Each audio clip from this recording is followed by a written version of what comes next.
وحالي حاشي waxay rabtaa inay dhul beereed tacab cusub ku samayso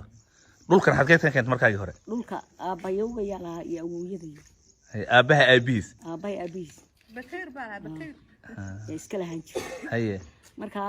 isagoo dhulka la qaybsanaya haye marka dadka qaybsanaya aan ka anaga iska leh haye marka dadka waan guuray imka geed iyo dharko dhan baan ka jaraayo waan maalgeliyaayo waxa la iga guraa geedaho dhan lacag gashaad lacag baa iga gashay aad badan baa iga gashay meeqa hektar way qiyaastii hadii la joogo ilaa 6 hektar way noqonaysaa maxaad rabtaa inaad beerto waxaan rabaa inaan ku beero xabuub basal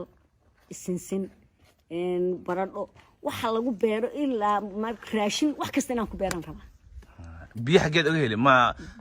roob baad ku xisaabtamaysaa mise roobku markuu roobku doo waxay leedahay meel weyn oo macnaha ay dhaam ah la qoday halkaasaan rabaa inaan biyo ku sidaayo oon u furo dhulkana inaan farasho marka halka mishiin baan u saarayaa mishiinkaasaan ku beeranayaa fikradan xageed ka keentay maskaxdayda marka keenay cidna inaysa laakiin motorkii ma haysid motor ma hayo kadib marka tacabkaas waxaad rabtaa inaad ka biicmistirto sii gado inaan ka biicmistirno inaan ummadda uga faa'iideeyaan rabaa in oromada wax loo doonanayo inaan iska dayno inagu dhulkeena aan wax ka tabcanaan dadka tuso inuu dhulkeena tacab leeyahay rabaa gabiba hore wax ma u beerat galay wax noocaas ma wax kale ma beeran okay marka aqoon uma lihid waxaad on ku wada niyad baad haysaa niyad baan hayaa laakiin dad khibrad leh yaan ka haysanayaa oo yaqaana wax oo ka shaqeyn dhulkaas hadda aad sheegayso shaqada ka bilaabi rabto agihiisa beero ma ku yaalaan beero ku yaala waxa jirta baka meesha la yiraahdo xataa dad dhir cambi iyo aad wax ka beerato iyadoodan waraabinin ba iska baxaysaa iska dhalaysaa waa carasan haye adoon biyo ku waraabinin ba iska baxaysaa haye xabxawka ka baxa wax kasta ka baxa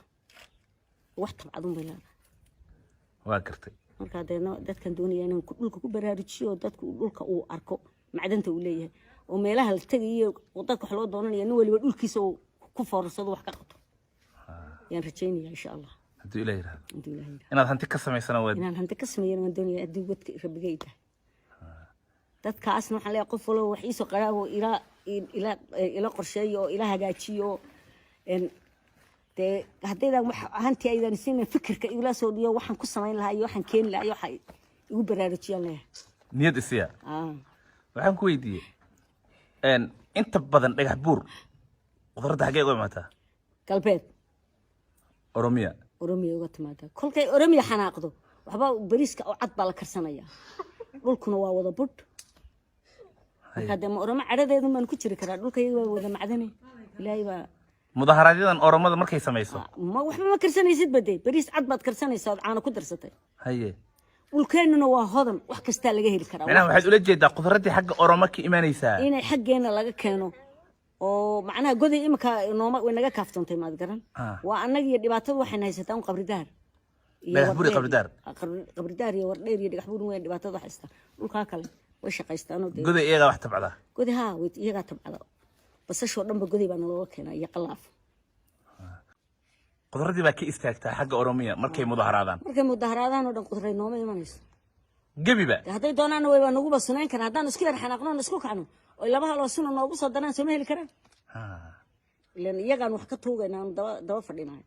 horay marka u dhacday marka gobolkan oromiya uu mudaharaadka galo in qudradda idinka goodo in badan waxaa jirtay nin allah u naxariistay marka dhinto Ibrahim xad loo oran jiray baa wuxuu sameeyay mashruuc haye wuxuu ku reeri jiray baabuur buu ku reeri jiray ilaa iyo wuxuu geyn jiray Hargeysa qudaartiisa haye te Soomaalidu waxa sida waa loo qoonsaday maxay buu keenay baa la gubay meesha beerihi waa la gubay haye wixii oo dhanba sandoore nag baa laga sii hadda waxba kama baxan waa iska cidla guriyo cidla marka mashruuci Ibrahim Xaad baa damacsantaa mashruuci Ibrahim Xaad oo kale insha Allah sidii hantigiisa kale ma hayo laakiin waan daba higsanayaa inaan gaaro oo saas oo kale u sameeyo tu kaafida magaalada dhagax buur yaan doonayaa aad baad u mahadsantahay wanaag badan baan ku rajeynayaa insha Allah